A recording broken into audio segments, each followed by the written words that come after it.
So I wrote an article called Multi-Factor Decision-Making Math.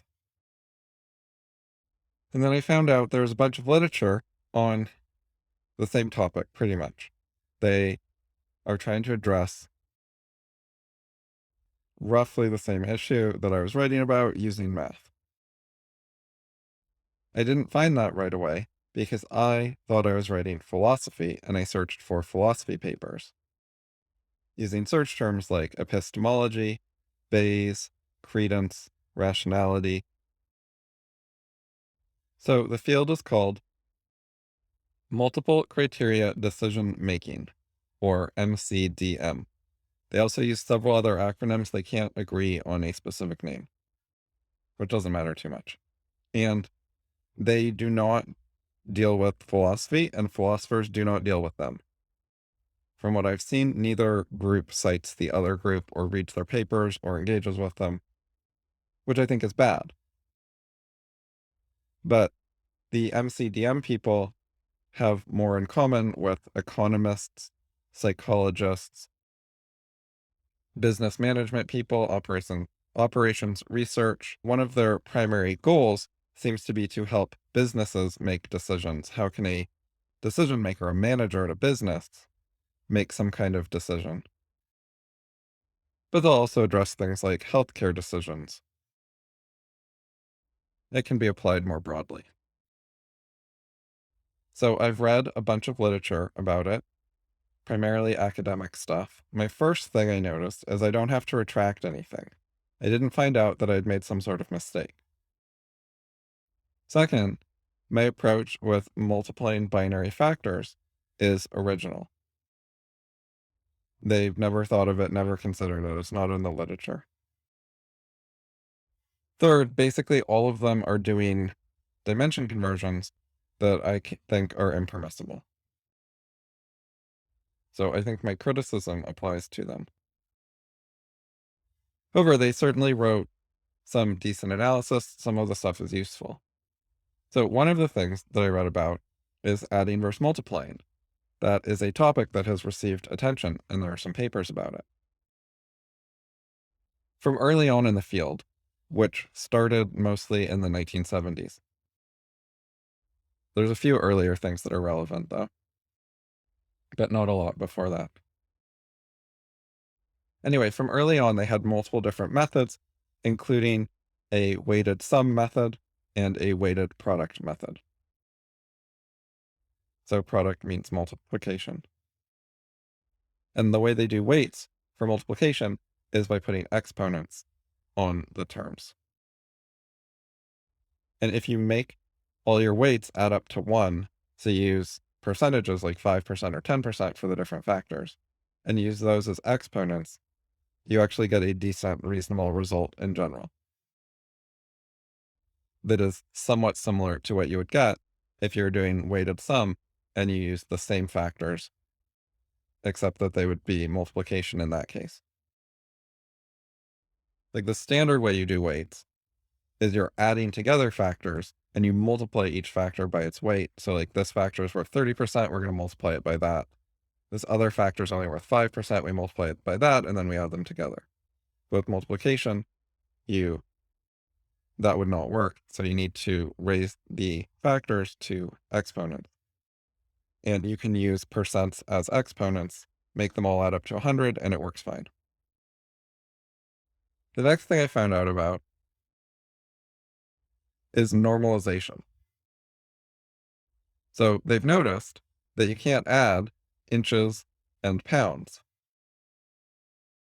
So what do? Fundamentally, conceptually, you're trying to do a conversion between dimensions, either to convert one dimension into the other one, or to convert both of them into some third dimension so that you can compare them or add them. And so the standard approach for the standard, most simple, basic method, the weighted sum method, is that you do that in 2 steps. First, you normalize, and then you weight, and then you can add them together. Both steps don't work, but I haven't seen anything in the literature explaining why the weighting doesn't work, and the problems with the weighting apply to weights for multiples as well, which is stuff that I talked in my about in my article, basically, that in order to figure out the weights between two different dimensions, you would have to be able to directly compare the dimensions, like be able to convert them both into goodness points or something. So you can't actually do that, so all these methods are fundamentally broken. But setting that aside, assuming you could somehow come up with weights, then multiplication doesn't require normalization, but addition does. So in my article, I basically assumed that your weights would include normalization in them. You would do both of them with a single operation. But the literature all splits it into two separate parts, which have two different conceptual purposes, and that actually makes reasonable sense. So your weights would be like, this one is worth 30% of the total, and that one is worth 50% of the total. And you can directly compare them and say, okay, so this one is 40% more important than that other one. That's actually the wrong number. The other one is 40% less important. But if you're going from 30 to 50, that's 2/3 more. Anyway, so if you want to view your weights that way, then you need all of the numbers to be on the same scale. So if you put your length in millimeters, it's going to be worth a lot more points than if you put it in meters. It will be worth 1,000 times more points. So you could use millimeters and make the weighting 1,000 times lower. But if you want the weightings to compare to each other in a way that makes sense, then you can normalize, which means convert all of the units into units where the numbers are reasonably comparable. How can you do that? How can you make miles and pounds be on scales where things are reasonably comparable? And the standard answer is you take the highest number that you have from all your data and you scale everything so that that one is worth 100. And everything else will be worth something between 0 and 100. This does not work with negative numbers. You have to do something more complicated if you have those. Also, for simplicity, we're assuming that all factors are positive, meaning more of the factor is a good thing rather than a bad thing. So there are other normalization techniques as well, but they're actually a really bad idea, and there's criticism of them in the literature. They do things like break proportionality. So if you have 5 miles and 2 miles, then one of them is 2.5 times as much as the other one. And if we rescale them to, say, 50 points and 20 points, we can keep the proportionality. But there are other ways of rescaling them where you lose proportionality, where they end up as like 5 points and 4 points, or 5 points and 1 point. And doing that is quite a bad idea. And people have been doing that for decades. There are several different systems where they do that. One is, in addition to normalizing the highest value at 100, they also normalize the lowest value at 0. So if the lowest value was 10, they'll change it to 0 and they have to stretch things out. So in a very simple case, say there were only 2 data points. Using that method, the higher one would become 100 and the lower one would become 0, no matter what they were. So they could have been 50 and 40, but now they're 100 and 0. So they're no longer in the same proportion to each other.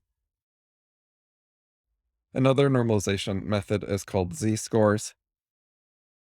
And the basic idea of it is you find the standard deviation, and then you replace all the values with their standard deviation. Like so you find the mean, you find the standard deviation, and you figure out this one is like 2 standard deviations above the mean. So you give it a value of 2. And this other one is 1 standard deviation below the mean. So you give it a value of -1. Except sometimes they want to avoid negatives. So they just add a flat value to everything, which makes them not proportional. Not that they were going to be proportional anyways with the standard deviations. No, I think they would be. Like if the standard deviation is 20, then you're just figuring out how many. Oh no, because it's the part where you're not figuring out how many 20s are in it. You're figuring out how many 20s above or below the mean it is. So the mean is 100, and your data points are 140 and 120. then the z-scores would be 2 and 1, because they're 2 and 1 standard deviations above the mean. So that makes it look like one of them is twice as much as the other one, but they're not. The original values were 140 versus 120. So it was only 1/6 more, around 17%. So even if you don't have to add values to avoid negative, it still screws up proportionality. There's some other common method, according to some list I read, because I remember there were 4 on that particular list. I forget what it was, but it's a bad idea. So the best method in general is the simple one that retains proportionality. You just take whatever the highest amount is, like 5 miles or 5 meters or 5,000 millimeters or whatever, and you just divide everything by that much times 100. I mean, divide by that much and then multiply by 100. That way, whatever the highest number is, it becomes 100. And then everything else is scaled down. And if you do that, it gets things kind of on the same scale. So it makes your lengths and your weights and your times and your temperatures sort of comparable. Not really. It's problematic, but yeah, so it doesn't really work, but I don't know. It's not as bad as the other ones. You could also just pick an arbitrary value and call that 100%. So you could say, I think a really good solution would get you $5,000. And so you can then score everything as if $5,000 was 100 points or 100% or 1. I've been saying out of 100, but I think I really meant 100%. Like normally things are normalized. So the highest value is 1 or 100%. Anyway, thanks to normalizations and various things they do, they run into problems like rank reversals. A rank reversal is where you make some change and then 2 things change which one is better, even though their data didn't change and the weights didn't change and they shouldn't have changed which one is better. But your math makes them change. And that can happen because your normalization is a terrible idea. And it can happen when you add or remove data points. So currently, you're being told as a decision maker that A is the best and B is less good. And then you add or remove option C from your decision making, and suddenly B is better than A. So that is counterintuitive. That means that the system you're using is bad. Nevertheless, various systems actually do that. It reminds me of the Arrow's theorem stuff in the beginning of Infinity that talks about some logical and mathematical paradoxes or problems with voting systems where you can get counterintuitive or problematic results. Like if you add or remove some third candidate, it can change which of the first 2 wins. And it would be better to have a voting system where that didn't happen. So with decision making, a lot of the worst problems can be removed by using multiplication instead of addition, which means that you can just not normalize at all because it doesn't matter with the multiplication. You can just multiply all the things together and get some big number, and then you just compare the numbers to each other. And if you use millimeters instead of meters, the final number is going to be 1,000 times larger, but every single option that you're considering is going to get a score that is 1,000 times larger, so their rankings will stay the same. So there was no need to normalize. The MCDM literature has a bunch of complicated methods that do various things to try to make it easier for decision makers, I guess. So the simple methods are weighted sum and weighted product. And those ones make conceptual sense in a way, even though they have some problems.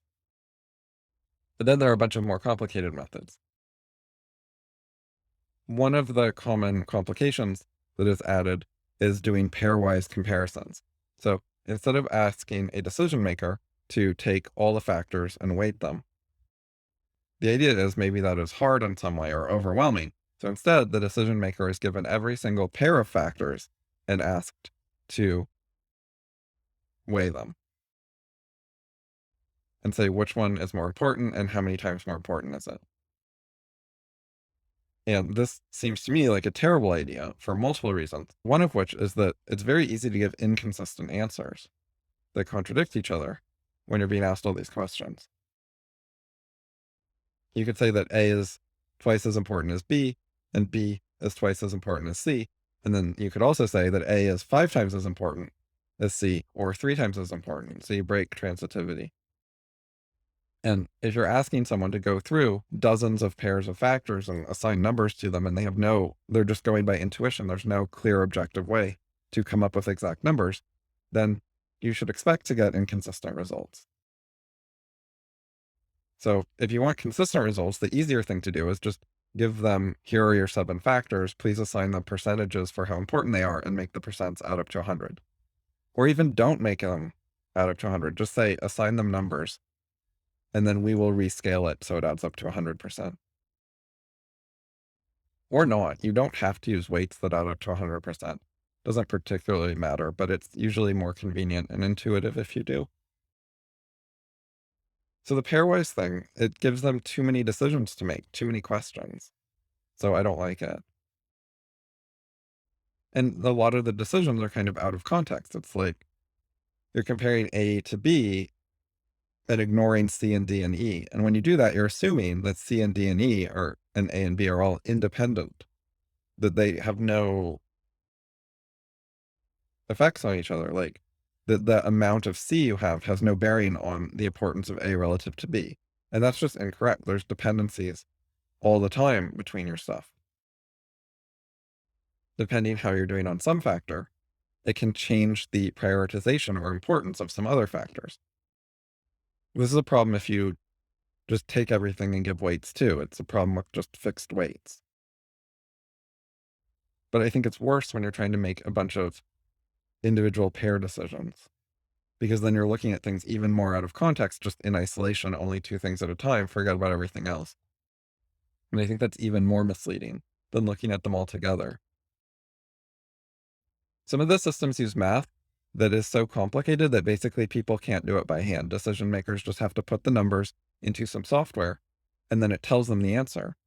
And they don't understand why it got that answer, or like which pieces of information they put in that caused those results. And if they put in slightly different information, how would the results change? The only thing they can do is actually enter it into the computer and see what happens, but they can't play with the numbers in their head and have a conceptual understanding of how the numbers they're using correspond to various outcomes. They just have to sort of trust the computer and maybe experiment and try a few things. Whereas if you use a simpler system, like weighted sum or weighted product, then it's not that hard, if you have fairly basic mathematical skills, to understand what is going on with the numbers and how a larger weight on this factor contributed to a higher score for this option. You can look at it and see what's going on and play with it even by hand instead of only with a calculator. And I don't mean like a hand calculator, I mean a software program that calculates everything. It's worse than relying on a hand calculator where you're actually punching in numbers yourself and you know what math is being done. There are various other methods. Some are called outranking methods, and they involve comparing factors comparing alternatives, also called options. So factors are criteria and alternatives are options. So the literature tends to use the terminology of criteria and alternatives, whereas I used factors and options, which mean the same things. Anyway, the outranking methods will compare alternatives, sometimes in pairs, and try to decide that some are strictly better than others, or maybe just a lot better. Some of them don't even give you a complete answer, they just narrow it down by getting rid of strictly worse options. So one of the important differences about my approach is that you don't have to compare dimensions and try to decide which one is more important than the other one or how much more important it is. The thing we want fundamentally is not to figure out which decision is how much better than which other decision. What we want to figure out is which decisions will get us a good outcome, which will solve our problem, which will result in success instead of failure. So what we should be comparing our alternatives to are not each other, but to reality, to the problem. Will they work? And when you do it that way, when you look at them against reality instead of each other, you no longer have to do the problematic weighing and converting stuff. What you do instead, roughly, is you figure out how much for each factor is enough to succeed. And then you can look at each option and see if it has enough or not. And for many simple decisions, that's good enough. But if you want to look at things in more detail, what you do is you start considering multiple different goals. What are different problems we might aim to solve? And we can make a list of many different problems, and then a list of many different alternatives, aka options, aka candidate solutions. And then we can make a chart saying which goals are accomplished by which alternatives. I also found some literature called GIS, GIS, which a lot of the pages don't define at all. But you can Google what it is, and it is Geographical Information Systems, or in other words, maps. So what does map making have to do with decision making? The answer is that it's pretty easy to make a map for a single factor. So you could make a map of elevation and it doesn't show anything else. Or you could make a map of water or no water and it doesn't show anything else. However, when you want to combine multiple different maps, it gets more complicated. Things can overlap each other. How do you combine multiple things and illustrate multiple different data points on a single map? So what they're trying to do with the maps is essentially taking many different factors and combining them into a single overall result. So you can divide a map up into pixels or tiles, and then you could, for every single individual tile, you could say we have 8 individual maps and we want to represent data from all of them on this one tile. What one thing can we draw here, like a single color, that will represent the data from all 8 maps instead of just from one? And the map making people are the only ones I found who mentioned binary factors at all, because I figured out you could have several binary maps. And then one way you could combine them is so you could be doing habitats for some animal, and you could have several maps for different factors, and you could, on each map, have green for good and red for bad. And then to combine the maps, you could multiply. And so green equals 1, red equals 0, and when you multiply, you will get tiles of green if every single map was green, and otherwise it will be red. So you'll find out which habitats are good at all of the underlying factors. And you can illustrate that.